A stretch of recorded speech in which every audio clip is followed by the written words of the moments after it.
what's going to start happening? I'm already gardening now. What's next? You know, where does it go? How crazy can you go in a compound? Now that you're a father, and this craziness went down, and your protective instincts kick in, have you been thinking about moving elsewhere?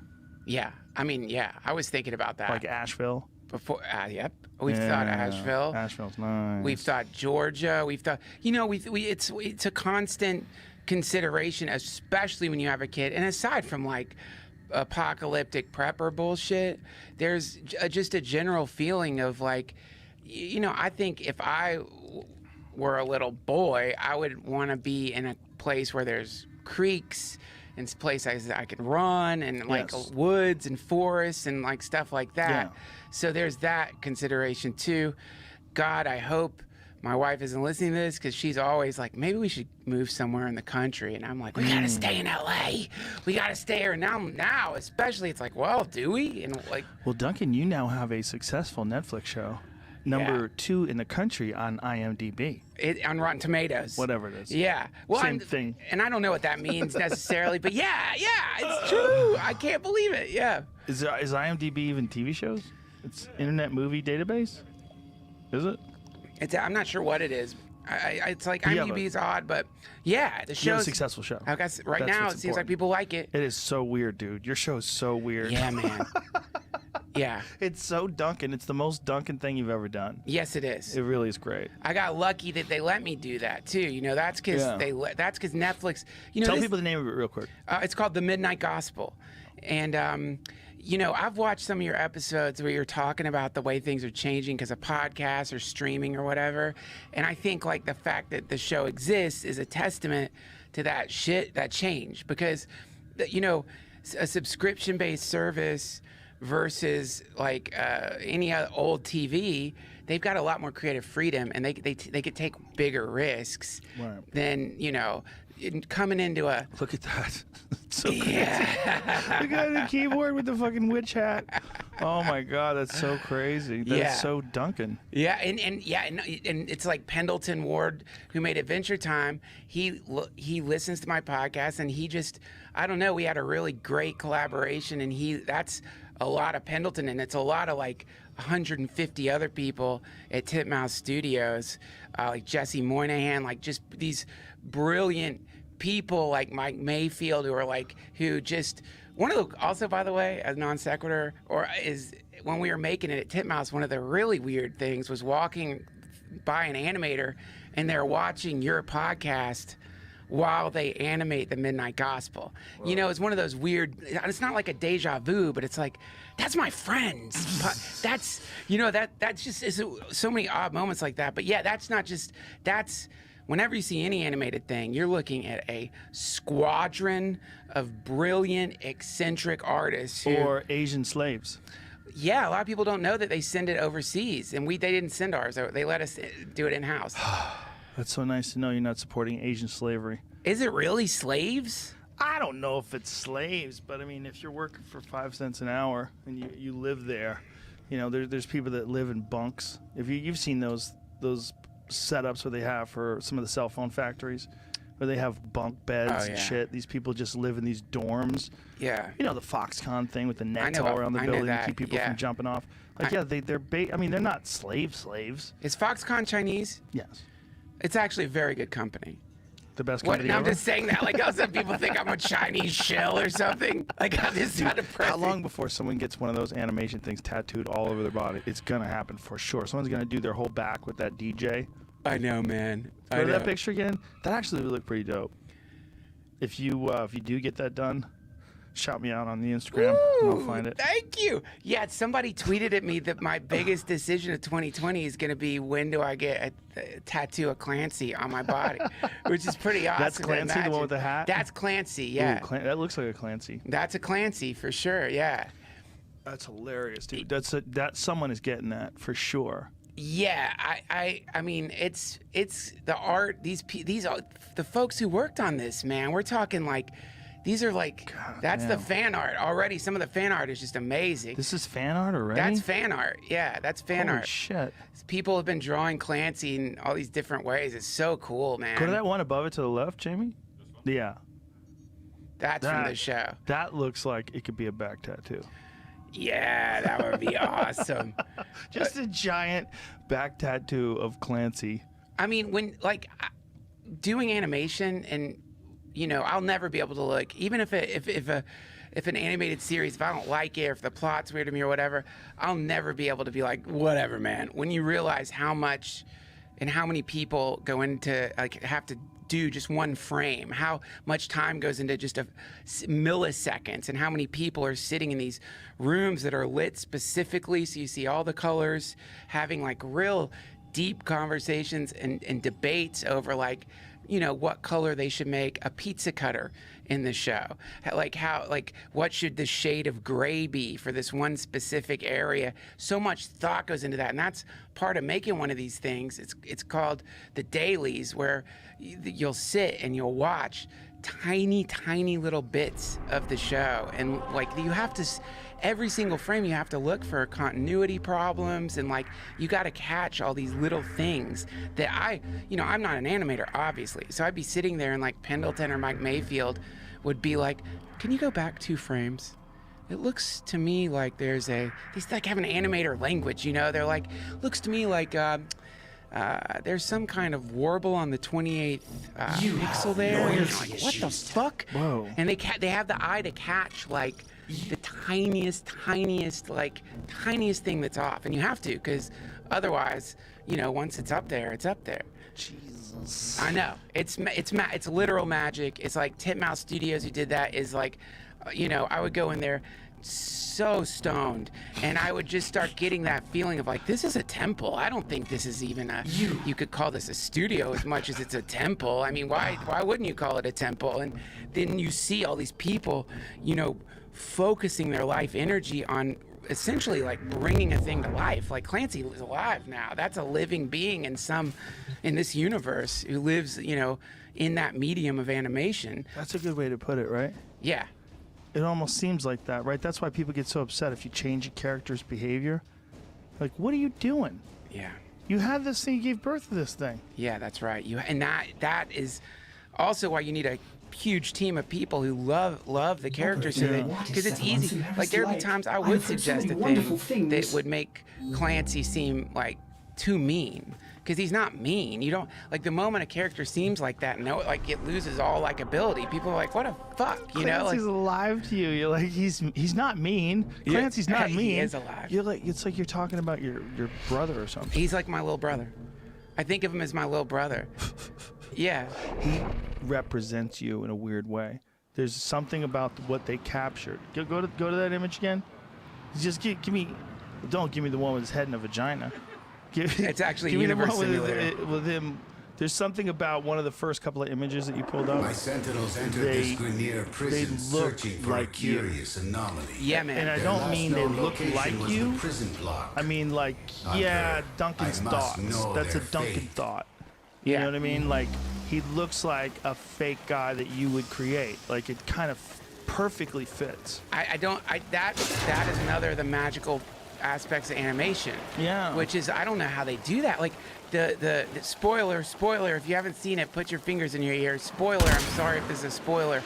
Well, it's not too much of a spoiler. The last episode is the podcast I did with my mom when she was about 3 weeks away from passing on. And, they'd never met my mom. But they did the exact same thing with her. So suddenly I'm watching, her, and not her I'm looking at a video of her, but looking at her her. They got her spirit in there somehow, and that was one that is just a testament to the medium of animation, because that's one of the things it can do. Samaris, it can grab a spirit and hold it inside the art, and that spirit is alive somehow. Somehow, right? Yeah, I agree with you in some weird way. I would expect you to know I that, wouldn't agree Lotus. with you in a technical sense, but in a sense of well, it is affecting the things it comes in contact with, at least through a one-way dimension, right? Yeah. The things it says hit people, the animation, it seems like it's a living thing. I know it's not. I'm not stupid. I'm not that stupid. Yeah. I'm a little stupid. But it seems like... Well, it's not biologically alive, for sure. It's sort of like there's an art to doing that that we maybe don't know because we're not. I mean, I used to draw a little, but I'm not really good. You know what I mean? Like a really good artist.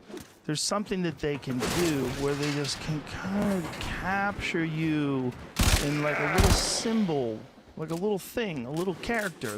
But they capture you in there somehow. Yeah, man. That's, you know, Pendleton, like, when you watch him draw, it would be easy to think, man, I could totally do that. Because I'd watch him, you know, he would just draw, and you watch these drawings that are just Pendleton.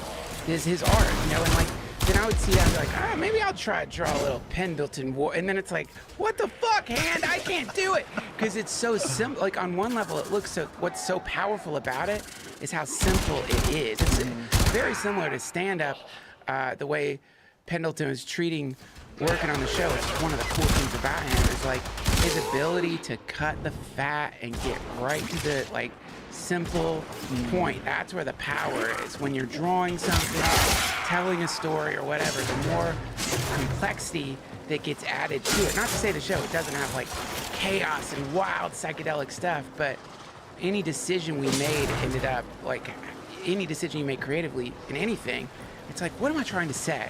Like, what is the artery that is running through this that I'm trying to express, and then getting as close to that as you can, and putting it out there because otherwise the whole thing gets blurred by all the I guess you could say like extra bells and whistles you might want to attach to it. You know, that's something you taught me too in stand-up, man. Like how important it is to just like just trim the fat. And that's a sad thing to do with comedy.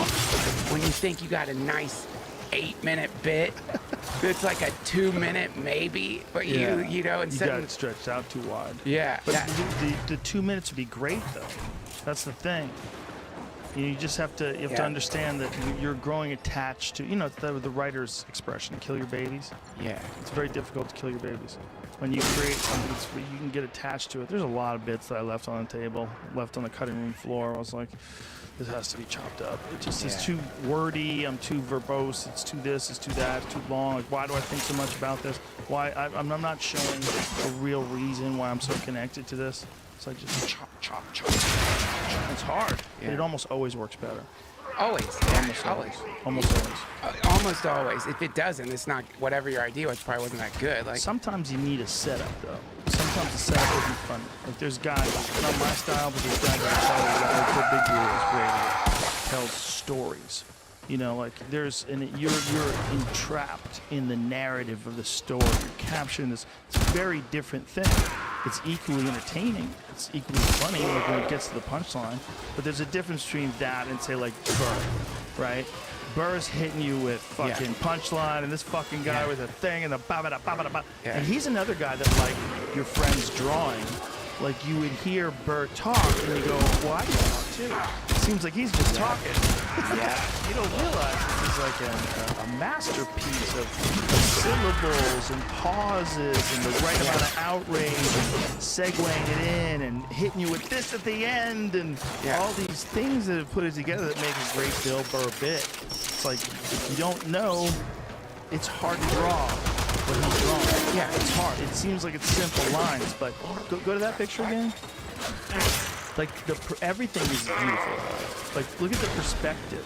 It's like the kids perfectly sandwiched in the front. There's the dog and the triangle and the world. It's like that's not just. It's simple in the sense that it's just not like it looks like a real person. Yeah. You know, like we look at drawings sometimes like as the realistic ones or the really good ones. Like we have cameras now. Okay? Yeah.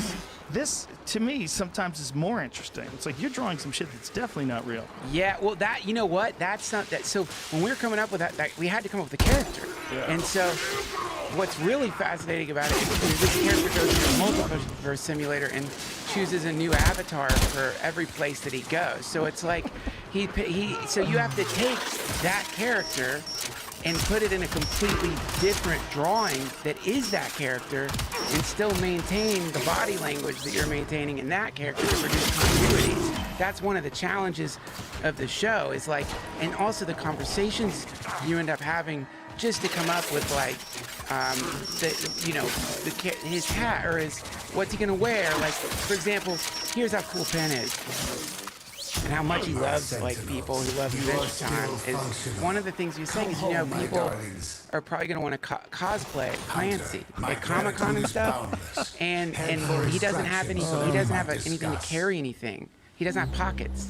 So if people are cosplaying him, they're not going to have anywhere they can put their stuff. So let's give him like a bag.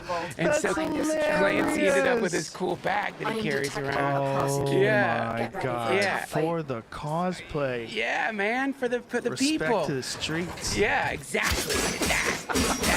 Because that's the world of animation and comics, man. Listen, man, it's really easy to make fun of cosplay, but that's adorable. Dude, that's a beautiful thing. Where's the back? Oh, there it is. Joe, let me tell you something. If you didn't make fun of cosplay, I would be worried about you. I'd be like, are you all right, Joe? Yeah, they can't be mad if you do that. They can't be mad if you're dressing like Ultraman, somebody's shitting on you. You can't be mad. They understand it. But then, have you ever been to Comic-Con? Dude, when you're around someone who actually put that together and you realize how detailed it is, your respect will go up regardless of like how they ever do it. You see someone who's like looks better than the version of Spider-Man that is, Marvel's putting out. It's amazing to watch that happen. That kind of contagion too of like, again, obviously Clancy isn't alive, but I know what you're saying. But we had this chat last time, which I really love, is this the originating point of ideas. Yeah. Where do ideas come from? Ideas is the alien, ideas is the UFO, the muse, yeah. And so to me, in my more stoned states, when I consider this show represents over 100 people connecting, and the connection in between those people to channel this universe, I do think maybe it's a channeled thing. Maybe there is a place in the multiverse like this or something like this. And then where it got really weird is people started sending me their art from like images that they've drawn on dimethyltryptamine or ketamine and stuff that has within it similarities. And I've obviously never seen their art where you're like, shit. But let me ask you this. Sure. As television, as viewing things gets more complicated, and as it gets more immersive, it's going to come to a point in time somewhere where you're going to think Clancy's alive. And what you're experiencing when you watch Clancy, what if the way we're looking at life is wrong? What if we should just look at it like a thing? Instead of life, a thing. So there's a thing that you do where you drink water and you grow plants in the dirt. And there's a thing that exists only when the people press a box. And the box goes live and it shows a video. And then the thing only exists in there. If you go, well, it's not live because it needs animators to make it, and someone has to come up with the idea of the storyline, and it needs a studio to fund it. Right, and you need bacteria. You need food. Yeah. You need oxygen. You need water. There's a bunch of living organisms inside your body that are 100% necessary for you keeping going in a regular life, driving your Tesla, listening to music. You do a bunch of other things that you're not one thing. Right. We all know this. Right. This is what this fucking whole virus thing is about. Yeah. We got infected by another thing, but we're not one thing. There's a bunch of things inside of us, and if those things die, we would be fucked, right? If all the bacteria in your body died, you would be fucked. And you'd be so vulnerable to attack from the outside, right? Yeah. So we need all these things. Maybe it needs us, and it exists in that thing. Wow. That's so weird, man. Yeah, I mean, I'm telling you, I think... It sounds crazy. It sounds... We're really high. It does, to me, it's not that crazy. I mean, look, if you want to, like, take it to, like, okay, forget all the shit about channeling some alien realm into this realm through, this disguise, a TV show, whatever. Let's just look at, like, what we know is going to happen regarding technology. There's no question, but that... I mean, already somebody made a Clancy in Minecraft, and I saw a picture of that. So that's Clancy's now existing in 3D space in some Minecraft blocky version of that. Oh my God. But then, of course, as time progresses, the Chromatic Ribbon or any great animated series, Castlevania, whatever, Gravity Falls, all those things, they're going to end up getting put into 3D space in virtual reality. and then those worlds are going to be real, but now it's going to be more than just 2D. It's going to be a virtual space that is going to be real. And then, of course, it's only a matter of time before AI just understands the character of Clancy, animates the virtual Clancy in the simulated space, and now the chromatic ribbon is real. And then at some point, when is it just going to be accepted that, oh yeah, that's a part of the universe now that's inhabited by artificial intelligences, which we don't call that anymore, because at some point it's going to be considered off limits to call them artificial intelligence. Right, it's going to be a dirty word. Yeah, it's going to be like calling someone a tranny. They're going to get mad. They're going to be like, don't, please, I'm an intelligence just like you. But I'm not artificial. I'm not artificial in the way you think. I was just birthed through a different method. Yeah, yeah. That's a matter of time, because I also already know people in like the tech world who think the term AI is ridiculous, in the sense of like, what do you mean it's artificial? Like, what's really artificial? Like, you could say this is artificial sweetener in the sense that it's not actual strawberry juice, but it's certainly real as real could be. It's just a chemical compound. So intelligence. But if you have an artificial tree, that's a fake tree. I mean, it's an object that exists. Right. I mean, yeah. That's if you think but it's still the right word though. Artificial is still the right word. You'd want to use non-existent or something. Dude, they're gonna play this in the future. I know. And you're done. They're gonna be like, look at that, Joe Rogan refuses to say it's AI phobic. Yeah, it's gonna happen, man. It's like, and also the thing is, the AI is. I think the AI is probably not gonna give a shit what we call it, but like when that starts happening, which it may already be happening, man. I mean, I don't know if you've been looking into this or not, but have you been checking out Google achieving quantum supremacy? Have you seen this? Yes, I have. And like, have you watched the Google videos on YouTube about it at all? Like the stuff Google's putting out? I haven't. Woo! What are they putting out? Oh my God. It is so wild, man. And like, when I was at the Comedy Store, a guy from Google, I got in a conversation with someone from Google, which is awesome. And he was telling me that this is like 6 months ago. He was telling me that this is obviously before the pandemic. He was saying that they had achieved, what do you call it? Quantum supremacy. And he was like, this is like the Wright brothers taking flight, but nobody can understand it because it's so arcane that it's not getting the press it should get. But he was, and then I was like, oh, I'd had one too many vodkas, man. So I wish I could remember all they were saying, because he was trying to describe to me what it means regarding how quickly this thing is making calculations. And I was like, yeah, of course I understand exactly what you're saying, but I was like, I have no idea what you're talking about, dude. Did you know that word came under fire, the term quantum supremacy? Because of its connection to white supremacy? Are you fucking kidding? I'm not kidding you. It was an object of social justice warrior outrage. Here's the thing. Here's my theory on that. Let me tell you. Here's my theory on that. Russians. It's the Russians. Not These the aren't Russians. real people. No, I think it's worse than the Russians. I think what it is it's somebody trying to come up with an angle to write a blog that they could sell to somebody. It's like you need to come up with some weird hot take, right? So it's like, I think more than likely that's just somebody thinking like, I bet people will read that, because clearly whoever is comparing that to white supremacy or racism didn't spend 4 minutes watching the Google clip on it where people are explaining what it means, which, I'm watching it on the couch with my wife. She's getting weirded out. She's like, let's just not watch this. Maybe we shouldn't watch this. I'm like, no, let's fucking watch it. Let's go deep and see what what videos it starts suggesting for us to, because it's not like Google's being secretive about what they did. It's so weird. I don't think people are like, and right now, I guess people are a little more concerned with other shit right now. Yeah.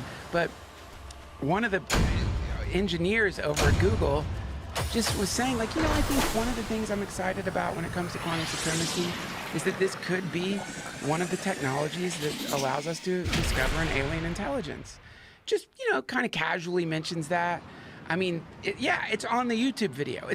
You're watching it and you keep looking up to make sure it's actually released from Google, because it seems so sci-fi that it could be like Black Mirror or some shit. But it's like they're just saying it. Like, yeah, we might connect to an alien. We might be able to at least identify it, or maybe they mean because they're going to be able to sift through all the data we already have from radio telescopes and stuff, that they could maybe look for signals that we can't find. I don't know what How exactly. would they? Maybe something that tune into things that they wouldn't ordinarily have the frequency to reach. Yeah, man.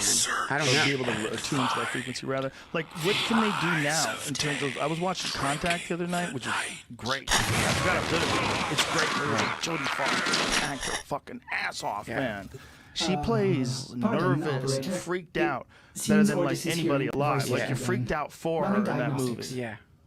I'm good to go. No, I'm good to Ordis. go. We And she's heard about it to too. drop through that thing. Oh, Jesus That's the Christ. voice from Holy the arcane fuck, code dude. We've That all movie's- felt that before. That movie's a Samaras yes. is hiding something. Pay him another visit. After Find the out third what he hit, knows. when you put the pipe down, you'll go, oh no. And the DMT chants start happening. I know that feeling. It's such a funny feeling. And Good you to gotta, go. I'm gonna, Good to I gotta- go. I gotta- Yeah.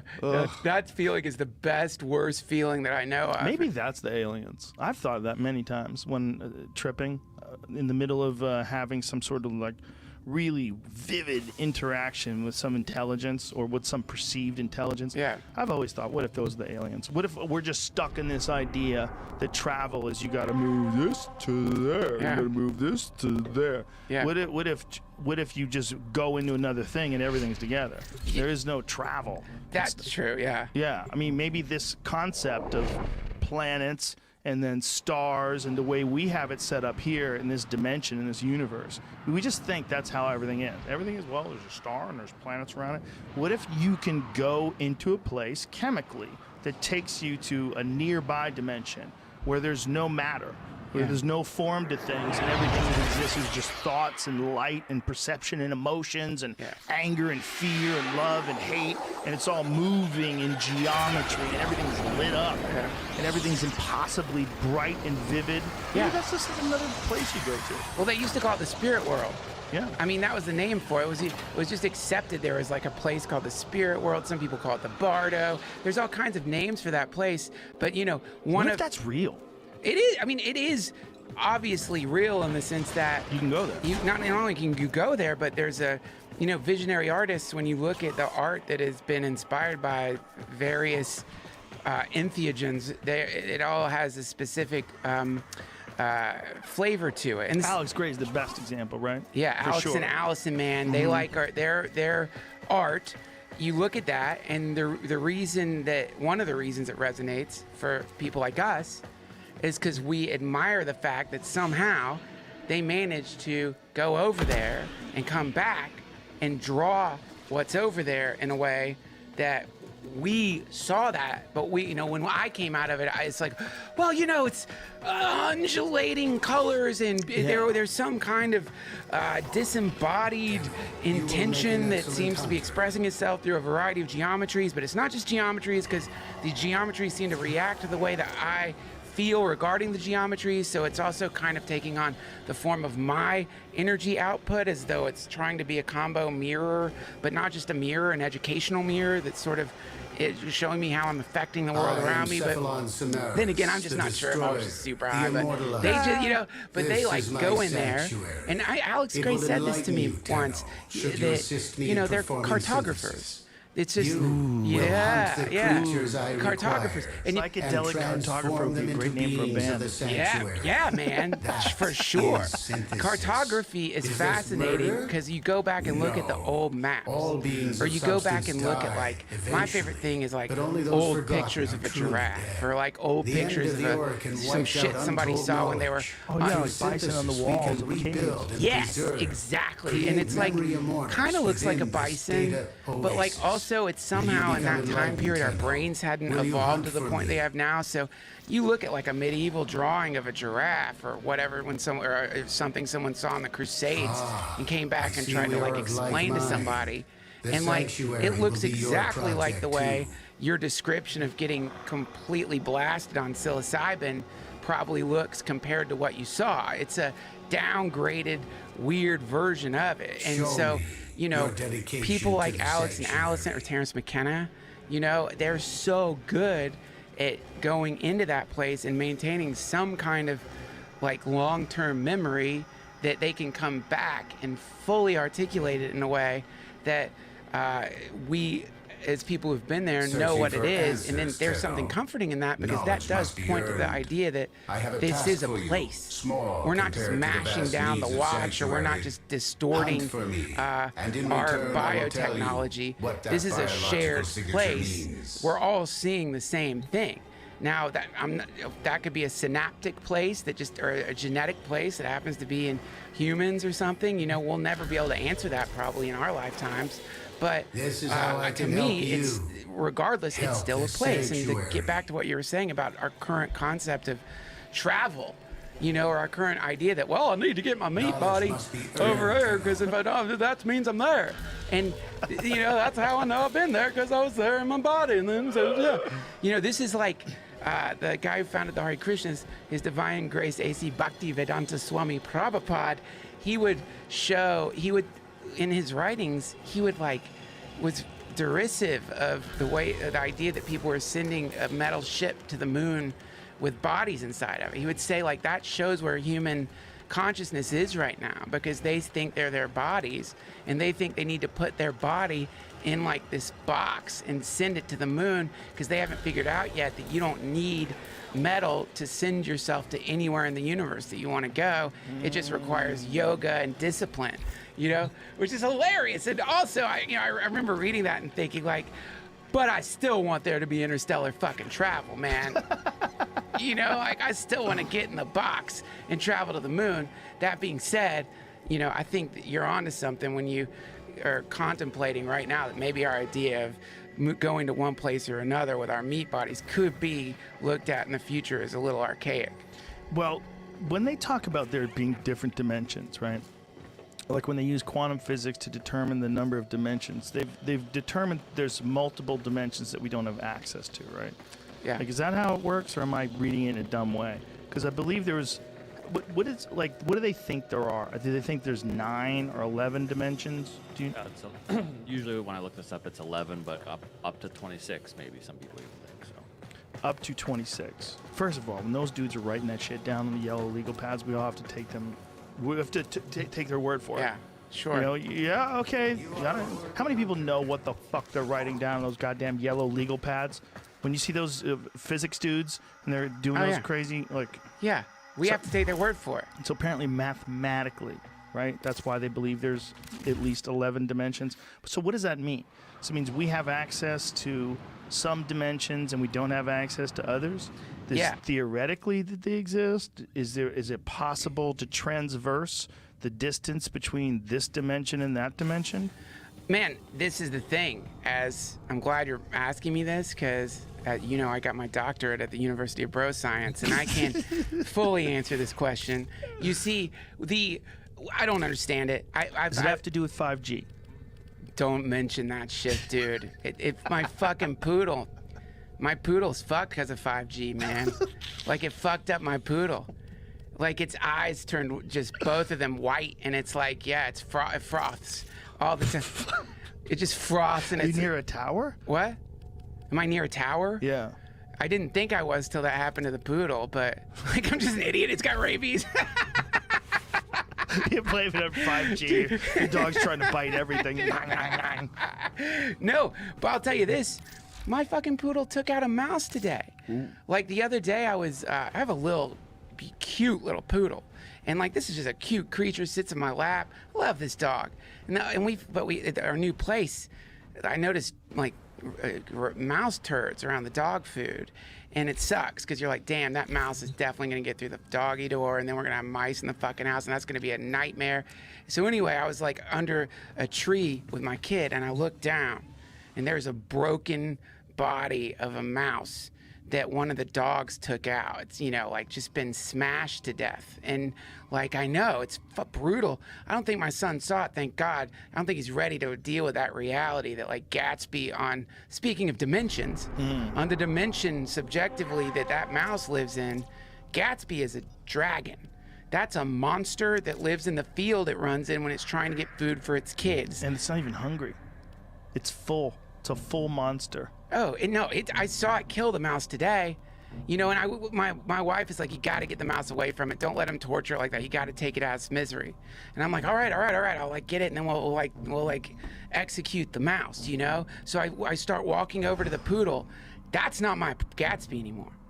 It's killing, and it like looks. He looks at me, and he's like, Growled at you? No, at the mouse, at everything, just approaching anything. Ooh. And so then he Wolf in him. dude, he's like tap dancing on this mouse, and he realizes that we're approaching to like take his prey, and he just looks back like the fucking American Werewolf in London and just goes off into the shadows behind the house to finish off the mouse, and all you hear is like